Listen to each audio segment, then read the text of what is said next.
Good morning students. अब हम hybridisation के बाद बात करेंगे टाइप्स ऑफ हाइब्रिडाइजेशन की। संकरण कितने प्रकार का होता है।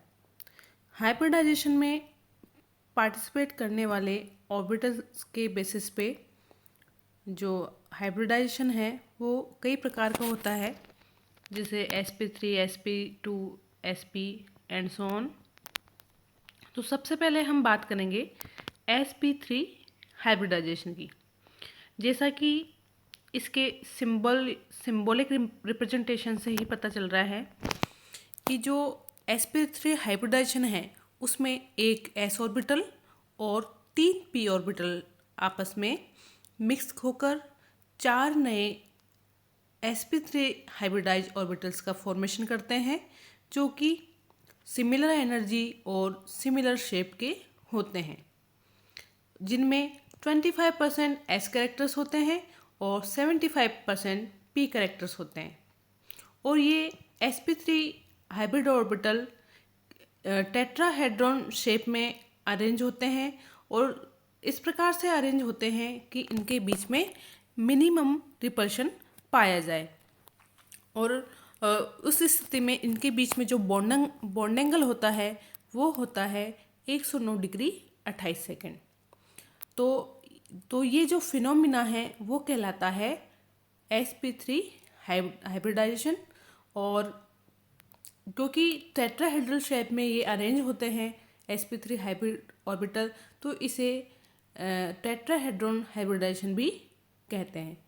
sp3 हाइब्रिडाइजेशन के एग्जांपल्स की बात करें तो सबसे वेल नोन जो एग्जांपल है वो है CH4 मॉलिक्यूल का बनना। CH4 मॉलिक्यूल sp3 हाइब्रिडाइजेशन के द्वारा बनता है। इसमें जो सेंट्रल एटम है वो होता है कार्बन, और कार्बन का इलेक्ट्रॉनिक विन्यास हम जानते हैं।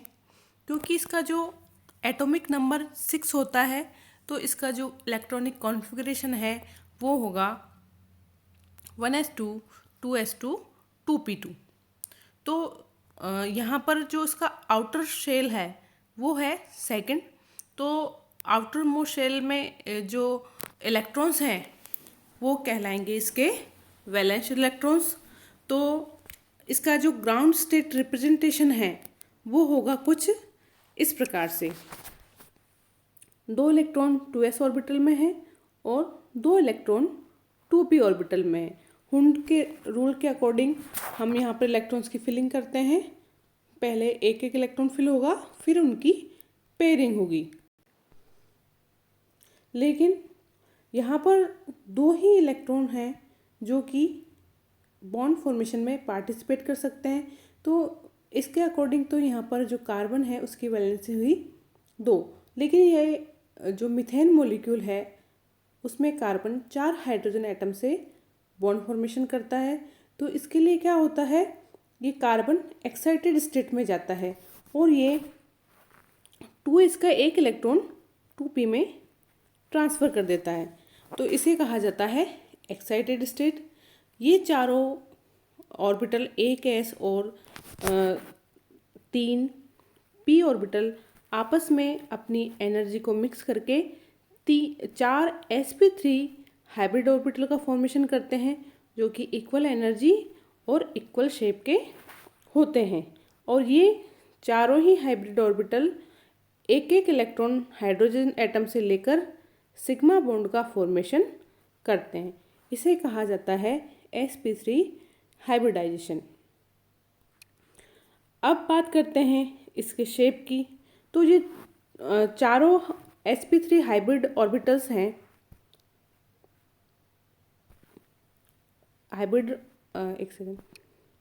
हाइब्रिड ऑर्बिटल्स को हम कुछ इस प्रकार से रिप्रेजेंट करते हैं, जिसकी एक लोब बड़ी होती है और एक लोब छोटी होती है। तो यहाँ पर टोटल 4 sp3 हाइब्रिड ऑर्बिटल्स हैं और वो चारों ही sp3 हाइब्रिड ऑर्बिटल एक दूसरे से टेट्रागोनल शेप में अरेंज होते हैं। ठीक है। तो इस कंडीशन में क्या होता है, इनके बीच में मिनिमम रिपल्शन होता है और ये जो बॉन्ड एंगल होता है वो होता है 109 डिग्री 28 सेकेंड। ठीक है। तो आपको यहाँ पे शो किया गया है किस प्रकार से एक s और 3p ऑर्बिटल आपस में हाइब्रिडाइजेशन के द्वारा 4 sp3 हाइब्रिड ऑर्बिटल्स का फॉर्मेशन करते हैं, जो चतुष्फल के रूप में व्यवस्थित होते हैं और उनके बीच में जो बंध कोण होता है वो 109 डिग्री 28 सेकंड का होता है। कार्बन परमाणु की जो चारों sp3 हाइब्रिड ऑर्बिटल हैं वो हाफ फिल्ड ऑर्बिटल्स होते हैं और हाइड्रोजन एटम के 1s ऑर्बिटल से एक्सियल ओवरलैपिंग करके सिग्मा बॉन्ड का फॉर्मेशन करते हैं। 4 hydrogen atom in sp3 hybrid orbital से ओवरलैपिंग कर लेते हैं एक एक इलेक्ट्रॉन की शेयरिंग करके और सिग्मा बॉन्ड का फॉर्मेशन करते हैं। और CH4 में C जो सेंट्रल एटम है उस पर sp3 हाइब्रिड ऑर्बिटल अरेंज होकर मॉलिक्यूल की शेप डिसाइड करते हैं, जो होती है टेट्राहेड्रल और बॉन्ड एंगल हो जाता है 109 डिग्री 28 सेकेंड। अब हम सेकंड एग्जाम्पल की बात करते हैं sp3 हाइब्रिडाइजेशन की, तो वो है अमोनिया मॉलिक्यूल। अमोनिया मॉलिक्यूल में सेंट्रल एटम नाइट्रोजन है। नाइट्रोजन का एटॉमिक नंबर 7 होता है, तो इसका इलेक्ट्रॉनिक कॉन्फ़िगरेशन हो जाएगा 1s2 2s2 2p3।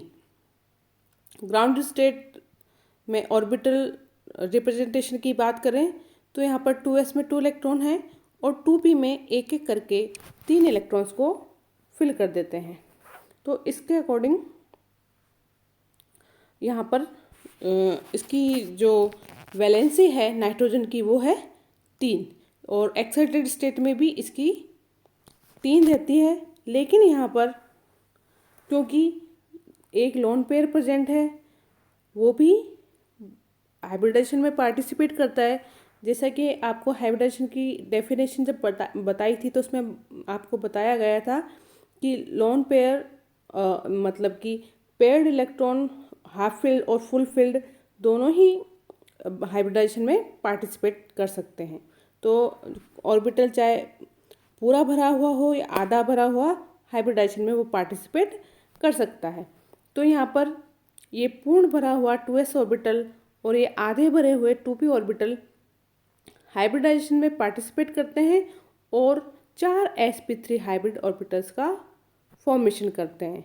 तो यहाँ पर जो नाइट्रोजन एटम है वो sp3 हाइब्रिडाइज हो जाता है और जो 3 ऑर्बिटल जो यहाँ पर वैकेंट हैं हाफ फील्ड है उनसे एक एक हाइड्रोजन अपना इलेक्ट्रॉन शेयर करके sp3 हाइब्रिडाइज NH3 मॉलिक्यूल का फॉर्मेशन करते हैं।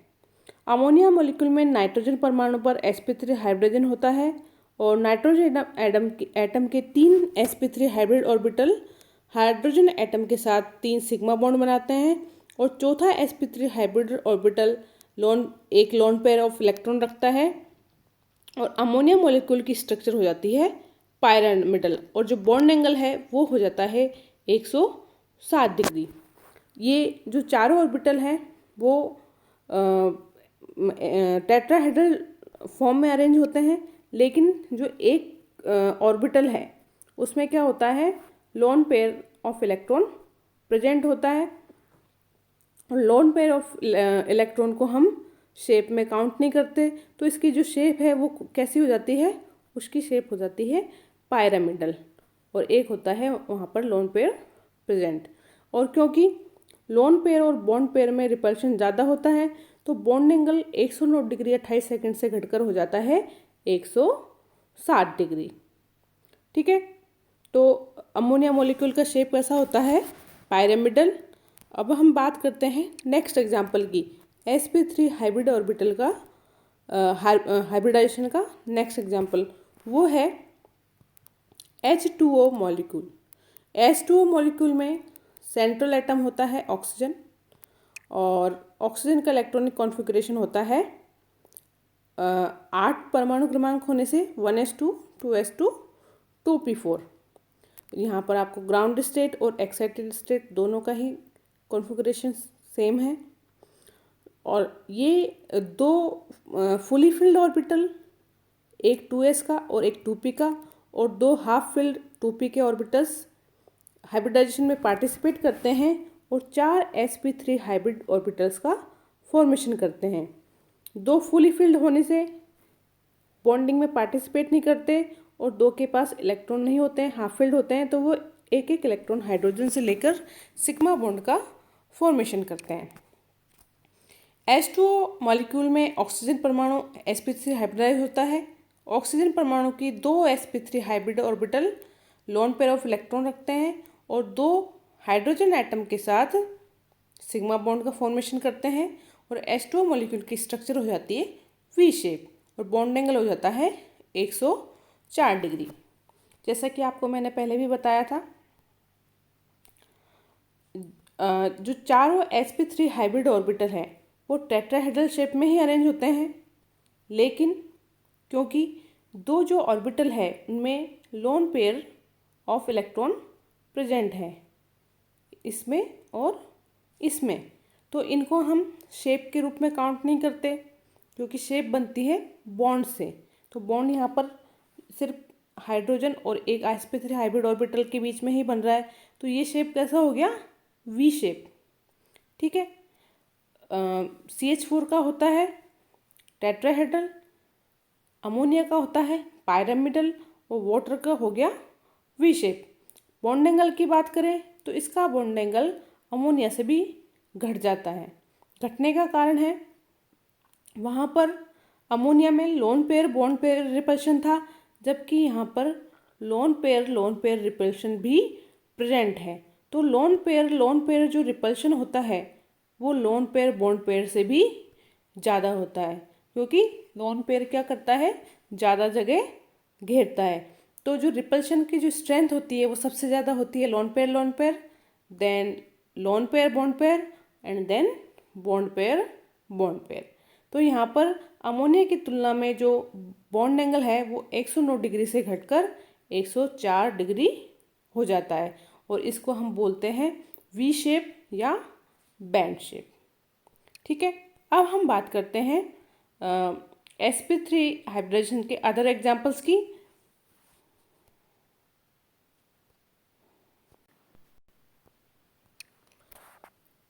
हाइब्रिडाइजेशन के एग्जांपल्स की बात करें तो यहाँ पर वही 3 कैटेगरी होगी। एक होगा कुछ एग्जांपल्स होंगे जिसमें टेट्राहेड्रॉन शेप होगी, कुछ में पायरामिडल और कुछ में बैंड। तो CH4, CCl4, CBr4, PCl4+, NH4+, ये सब है टेट्राहेड्रल शेप के एग्जाम्पल। उसका रीज़न क्या है, यहाँ पर सेंट्रल एटम सेम है इन तीनों एग्जाम्पल्स में, CH4, CCl4 और CBr4 सेंट्रल एटम सेम है और जो दूसरा जो एटम उससे बॉन्डेड है वो है हाइड्रोजन, क्लोरीन और ब्रोमीन, जो कि सिंगल इलेक्ट्रॉन डोनर स्पीसीज है। तो यहाँ पर क्या होंगे, चारों ही बॉन्ड पेयर होंगे, लॉन पेयर यहाँ पर प्रेजेंट नहीं होता। तो यहाँ पर जो शेप होगी वो क्या होगी, टेट्राहेड्रॉन या चतुष्फलकीय। अदर 2 एग्जाम्पल्स की बात करें जैसे कि PCl4 का जो वैलेंस इलेक्ट्रॉन है वो होते हैं 5, लेकिन यहाँ पर प्लस चार्ज होने की वजह से यहाँ पर कितने इलेक्ट्रॉन्स होते हैं, P के पास 4 और 4 यहाँ पर क्लोरीन एटम्स होते हैं, तो यहाँ पर भी नंबर ऑफ सिग्मा बॉन्ड होते हैं 4 और लोन पेयर यहाँ पर भी प्रेजेंट नहीं होता। तो इसकी स्ट्रक्चर हो जाएगी, शेप हो जाएगी चतुष्फलकीय। नेक्स्ट एग्जाम्पल है NH4 मॉलिक्यूल, NH4+ मॉलिक्यूल, और इसकी भी शेप हो जाएगी, इसकी शेप भी चतुष्फलकीय ही होगी। यहाँ पर ये आपको गलत दिया हुआ है, इसकी शेप भी टेट्राहेड्रल ही होगी क्योंकि नाइट्रोजन और फॉस्फोरस एक ही फैमिली के मेंबर हैं। वही यहाँ पर वैलेंस इलेक्ट्रॉन 5 होंगे, लेकिन प्लस चार्ज होने की वजह से 4 हो जाएंगे। ठीक है। नेक्स्ट एग्जाम्पल है NF3, NCl3, PCl3, NH3 और H3O प्लस SO3-2 XeO3। ये सब एग्जाम्पल है पायरामिडल शेप के। ठीक है। जिस प्रकार से NH3 मॉलिक्यूल पायरामिडल होता है, NF3, NCl3, PCl3, NH3, ये सब एक ही कैटेगरी के हैं। यहाँ पर इनके पास 3 सिग्मा बॉन्ड्स होते हैं और एक लोन पेयर प्रेजेंट होता है और ये पायरामिडल शेप का फॉर्मेशन करते हैं। उसी प्रकार से H3O+ की बात करें तो यहाँ पर सेंट्रल एटम है ऑक्सीजन, उसके पास है 6 इलेक्ट्रॉन्स। 6 में से 1 इलेक्ट्रॉन चला जाता है पॉजिटिव चार्ज की वजह से, तो यहाँ पर हो जाते हैं 5 इलेक्ट्रॉन्स। 5 में से 3 जो इलेक्ट्रॉन्स हैं वो हाइड्रोजन के साथ बॉन्ड बना लेते हैं, बॉन्ड पेयर, और एक हो जाता है वहाँ पर लोन पेयर। तो यहाँ पर इसकी शेप भी क्या हो जाएगी, पायरामिडल। उसी प्रकार से SO3-2 की बात करें तो SO3-2 और XeO3 इन दोनों में सेम केस हो जाता है। यहाँ पर भी 3 बॉन्ड पेयर और 1 लोन पेयर, तो इसकी शेप भी हो जाती है पायरामिडल। और ये XeO3 की भी गलत शेप आपको दी हुई है, ये इसकी भी पायरामिडल ही होती है क्योंकि यहाँ पर 3 बॉन्ड पेयर है और 1 लोन पेयर प्रेजेंट है। नेक्स्ट टाइप है एंगुलर शेप या कोणीय शेप। इसकी बात करें तो इसके एग्जांपल्स हैं H2O molecule, H2O molecule, NH2 molecule, OF2, Cl2 आदि। इनमें क्या होता है, 2 बॉन्ड पेयर प्रेजेंट होते हैं और 2 ही लोन पेयर प्रेजेंट होते हैं। नेक्स्ट एग्जांपल है डायमंड। डायमंड में भी sp3 हाइब्रिडाइजेशन पाया जाता है और जो कार्बन प्रेजेंट होता है डायमंड में वो चारों ही बॉन्ड पेयर के रूप में प्रेजेंट होता है और यहाँ पर टेट्राहेड्रल स्ट्रक्चर पाई जाती है। SiA2 में भी, सिलिका में भी यही पाई जाती है। SiC कार्बोरेंडम में भी टेट्राहेड्रल स्ट्रक्चर ही पाई जाती है।